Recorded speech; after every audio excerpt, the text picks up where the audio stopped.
여러분 반갑습니다. 공시험 전자공학 또는 전자공학 개론의 회로이론 파트에서 자주 출제되는 영역을 시리즈로 한번 다루어 보도록 하겠습니다. 오늘은 중첩의 원리에 대해서 기본 개념과 예제들을 한번 풀어보도록 하겠습니다. 자, 중첩의 원리에 대한 개념을 한번 잡아보도록 하겠습니다. 먼저 중첩의 원리에 대한 정의입니다. 선형 회로망에서 이 말이 굉장히 중요합니다. 비선형 회로망에서는 중첩의 원리가 적용이 되지 않습니다. 선형 회로망에서 전압원과 전류원이 합해서 2개 이상일 때 회로망 해석에서 적용되는 그런 법칙입니다. 자, 선형 회로망, 리니어 서킷이라고 하는데, 자, 이것은 뭐냐 하면은 선형 회로망이 되기 위해서는 우리가 부품이 R, L, C로 구성이 되어야 합니다. 자, 일반적으로 다이오드라든지 트랜지스터 이런 등등 반도체 소자들은 우리가 비선형 소자입니다. 비선형 소자가 되겠고, RLC로 구성된 저항이라든지 인덕터, 캐패시터로 구성된 이런 소자들은 우리가 선형 소자라고 이야기를 합니다. 자, 선형 소자라고 하는 것은 뭐냐 하면은, 자, 입력과, 자, 여기에 이것은 입력이 되겠고, 이것이 출력이 되겠습니다. 자, 입력이 1V 넣었을 때 어떤 출력이, 예를 들어서 이거를 입력을 전압이라 하겠습니다. 이거를 출력을 전류라 하겠습니다. 자, 1V를 입력을 넣었을 때 전류가 2A가 되면은, 자, 2V를 넣게 되면은 이것은 4가 됩니다. 그죠? 4가 되면은, 자, 이것이 그래프를 쭉 그려보면은 이와 같이 1일 때, 입력이 1일 때 2가 나오면은, 2를 넣으면은 그거의 2배가 되는 4가 나오면은, 자, 3일 때 얼마가 됩니까? 6이 나오겠죠. 이와 같이 입력과 출력이 이렇게 직선적으로 이런 그래프를 그리는 것을 우리가 선형 회로망이라고 이야기합니다. 그래서 입력이 출력에 비례해서 이렇게 나오는 이런 소자에는 대체로 R, L, C로 구성하면은 우리가 선형 특성을 갖습니다. 근데 다이오드 같은 경우에는 이와 같이 특성이 이런 식으로 곡선으로 나타나게 됩니다. 트랜지스터 같은 경우에도 이와 같이 이런 특성 곡선을 가져요. 전압과 전류에 대해서. 그래서 다이오드나 트랜지스터 같은 경우에는 우리가 비선형 특성을 갖기 때문에 이것을 비선형 소자라고 합니다. 그러면은 이 중첩의 원리가 적용이 되기 위해서는 이 회로는 선형 회로망이어야 되는 거죠. 즉 RLC로 구성이 되어야 된다. 이것이 전제 조건으로 깔리게 됩니다. 그래서 여기에, 자, 선형 회로망이 있습니다. 여기에는 RLC로만 구성이 되어야 되는 거죠. 그러면은 여기서 지금, 자, 10V가 여기 선형 회로망에 있고 여기에 저항이 있습니다. 그러면은 10V가 여기에 저항에 미치는 그런 영향에 의해서 전류 I가 나온다 하겠습니다. 그러면은 여기에 이제 만약에 5V를 하나를 더 추가를 했습니다. 이 회로의 선형 회로망에, 자, 여기에 전압은 5V를 하나를 더 추가했어요. 그러면은 이렇게 되겠죠. 이게 선형이기 때문에 10V에 의해서 여기 흐르는 전류가 예를 들어서 1A라고 하면은, 자, 여기 5V가 있으면은 5V에 의해서 또 전류가 흐르겠죠. 5V에 의해서. 그러면은 여기에 0.5A가 흐를 수가 있는 거죠. 그렇죠? 그 다음에 또 전류원이 하나 더 있다 하겠습니다. 여기 1A 전류원에 의해서 여기에 또 전류가 예를 들어서 이거는 2A는 안 되겠죠. 그러면은 0.1이라 할까요? 0.1A가 흐른다고 합시다. 그러면은 이 선형에서는 자, 10V에 의해서 1A가 공급이 되고 여기 암페어에 의해서 0.5 암페어가 공급이 되고 여기 1암페어에 의해서 0.1 암페어가 여기 저항에 전류를 흘린다고 하면은 그러면은 이 세 개의 소자, 세 개의 전압원에 의해서 여기 저항에 흘리는 전류는 각각 자 10에 의해서 1A, 5에 의해서 0.5, 1에 의해서 0.1이기 때문에 이게 선형이기 때문에 자 이거를 각각 합해주면 된다는 거죠. 합하면은 총 전류가 나온다는 거죠. 그러면은 1하고 0.5하고 0.1을 더하면은 1.6 암페어가 최종 여기 저항에 흐르게 된다는 이런 이론입니다. 그래서 전제 조건은 요 회로망이 선형 회로망이어야 된다. 이런 내용인 것입니다. 그래서 중첩의 원리의 핵심은 그렇습니다. 자, 여기에 전압원과 전류원이 2개 이상, 지금 여기 3개죠. 하나, 둘, 3개, 합해서 3개 이상이 있을 때 이것을 각각 독립적으로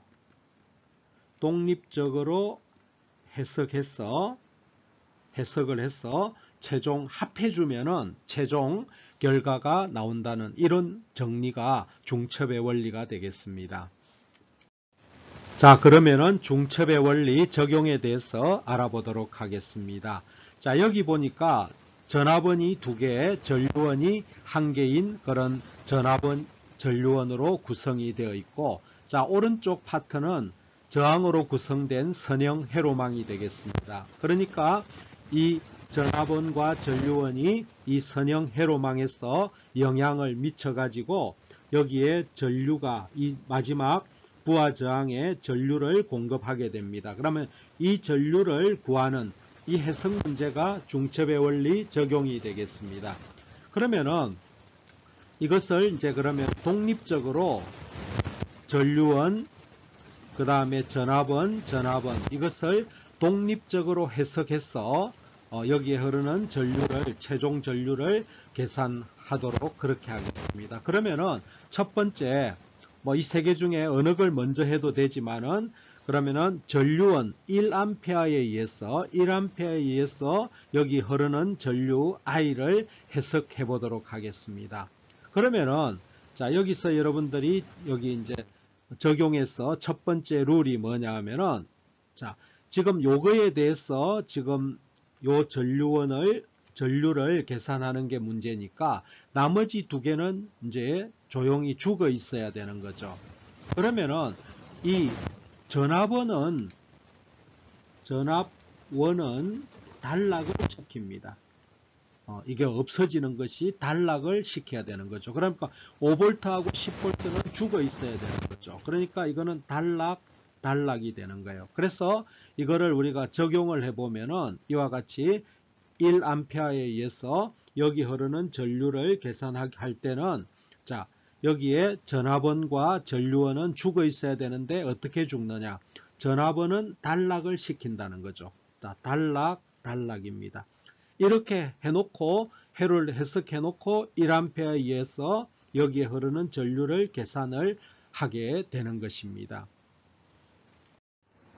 자, 두 번째 이제 조금 전에 1A에 의해서 계산을 마쳤기 때문에 5V에 의해서 여기에 흐르는 전류를 계산할 차례입니다. 그러면은 자, 이 전류원은 이제 죽어 있어야 되는 거죠. 그러면은 죽어 있을 때 이 전류원은 어떻게 하느냐 하면은 전류원은 개방을 시킵니다. 아까 전압원은 단락을 시켰지만은 전류원은 개방을 시킵니다. 이건 오픈을 시키는 거죠.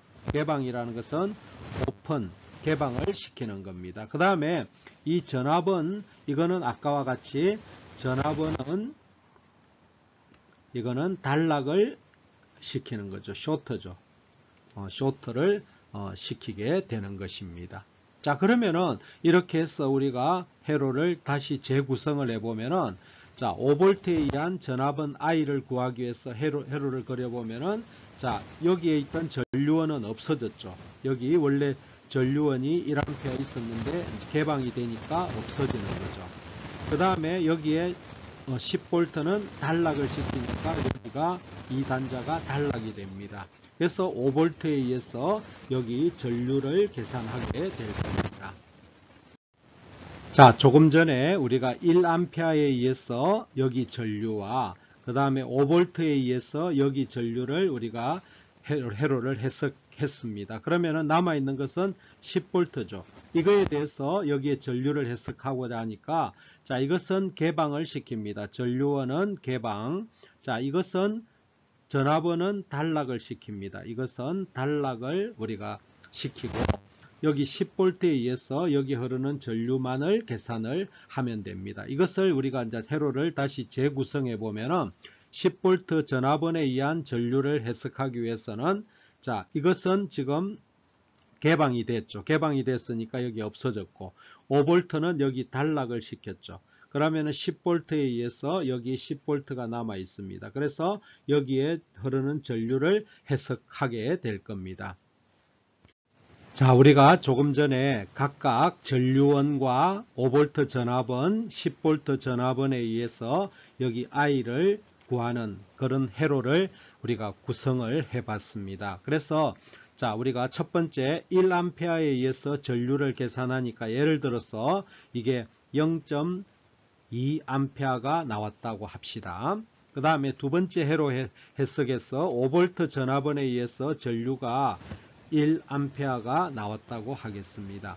그러면은 10V에 의해서 전압원에 의해서 전류가 그러면 2A가 나왔습니다. 그러면은 자, 이것을 독립적으로 각각 해석했죠. 이거를 독립적으로 해석을 했습니다. 그러면은 이것이 선형 회로망이기 때문에 최종 전체 전류는 자, 이것을 다 합해준 자, 세 개를 다 합하면은 3.2A가 됩니까? 그래서 여기에 흐르는 전류는 최종적으로 3.2A가 된다고 이렇게 이제 해석을 한 번에 이것을 전압원, 전류원이 이렇게 복잡하게 있을 때 해석을 동시에 하기는 어렵다는 거죠. 그래서 이런 것들을 각각 독립적으로 해석해서 합해주면은 최종 결과가 나온다는 이런 이론이 중첩의 원리입니다. 자, 여기까지가 중첩의 원리에 대한 개념 설명입니다. 다음 이제 우리가 예제를 풀어보면서 예제를 통해서 중첩의 원리를 한번 살펴보겠습니다. 이 중첩의 원리는 공시험에서 꼭 출제되는 한 문제 정도가 꼭 출제되는 그런 중요한 그런 내용이 되겠습니다. 자, 그러면은 예제를 통해서 중첩의 원리를 좀 더 살펴보고자 합니다. 전류 I를 구하라 되어 있습니다. 여기 흐르는 전류가 I가 되겠습니다. 그러면은 여기에 10A에 의한 것과 5A가 이렇게 공존하고 있습니다. 그러면은 중첩의 원리를 적용해야 되겠죠. 그러면은 이 회로에 10A에 의한 전류와 5A에 의한 전류를 독립적으로 해석을 해야 됩니다. 그래서 먼저 10A에 의한 전류를 한번 구해 보겠습니다. 그러면 이것은 제거가 돼야 되겠죠. 제거를 하는데 전류원은 오픈을 시킨다고 했습니다. 그러면 이 양단을 오픈시키게 되면은 오픈이기 때문에 여기 전류가 흐르지가 않습니다. 그러면은 3옴에 전류가 흐르지 않기 때문에 이거는 의미가 없겠죠. 그래서 3옴은 무시가 됩니다. 그러면은 회로는 아주 간단해져 버리죠. 이것만 존재를 하게 되죠. 그러면은 이 10A에 의한 전류는 직렬로 저항이 연결되어 있기 때문에 자, I1 먼저 이게 10A에 의한 전류입니다. I1은 10A가 됩니다. 자, 반대로 그러면은 두 번째로 10A를 제거하고 여기에 5A에 의한 전류를 한번 살펴보고자 합니다. 그러면은 자, 여기 10A가 제거가 될 겁니다. 여기가 오픈이 되겠죠. 그러면은 역시 2옴에는 전류가 흐르지 않기 때문에 이것은 무시가 됩니다. 그러면은 여기 5A에 의한 전류를 보게 되면은 이 회로만 남겠죠.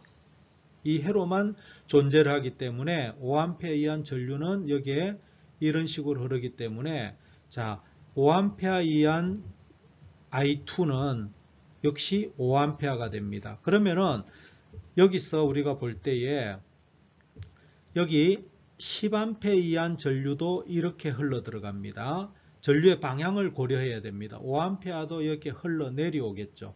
그러면은 I1하고 I2는 방향이 같습니다. 그래서 여기 총 전류 I는 I1하고 I2를 더한 15A가 흐르게 됩니다. 그래서 여기에 흐르는 전류는 15A가 답이 되겠습니다. 자, 다음 회로에서 요 4옴에 흐르는 전류 I1을 구해보라. 그 다음에 I1을 구하면은 당연히 V1이 이렇게 구해지겠죠. 그죠? 그러면은 하나하나 보도록 하겠습니다. 먼저, 전압원이 두 개가 있기 때문에 중첩의 원리를 하는데, 자, 여기 10V 이하인 영향을 하기 때문에 이것을 제거를 해야 되겠죠. 그러면 이건 쇼트를 먼저 시켜 놓습니다. 그러면 이게 쇼트를 시킨다는 것은 0옴이죠. 그러면은 여기 4옴하고 0옴이 이렇게 병렬로 있으면은 이것은 합성을 해볼까요? 그럼 4 더하기 0은 4 곱하기 0이 돼가지고 이거는 0이죠. 그러니까 이거는 쇼트가 됩니다. 최종. 그럼 이거는 없어지죠. 자, 그러면은 여기에 10V가 여기 있습니다. 이 양단에도 10V입니다. 그럼 이 양단에도 10V니까 여기 I1은 4분의 10V가 돼서 이거는 2.5A가 흐르게 됩니다. 여기에는 2.5A가 일단 흐릅니다. 그러면은 두 번째는 반대로 5V 이하인 영향을 살펴보도록 하겠습니다. 그러면은 이 양단은 쇼트가 돼야 되겠죠. 쇼트가 되고, 그러면은 이 4옴하고 이것은 같이 병렬로 해보면은 이것은 0옴이 됩니다. 쇼트가 돼 버려요. 그러면은 여기에 흐르는 전류 I1은 여기 5V에 의해서 여기가 만들어지니까 이것은 여기 5V에 의한 것은 4분의 5가 돼 가지고 이것은 1.25A가 됩니다.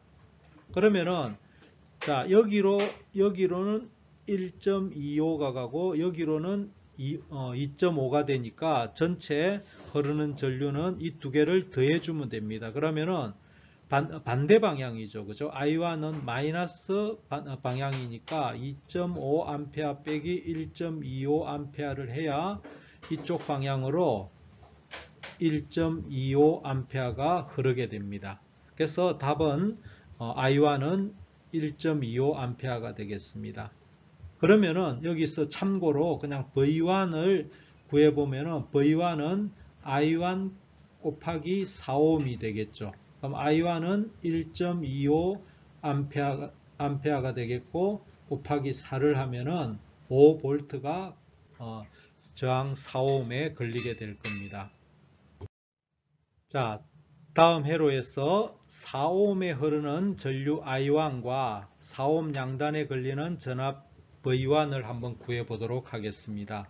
그러면은 여기에 보면은 10V와 여기 10A가 공존을 하고 있기 때문에 중첩의 원리가 되겠죠.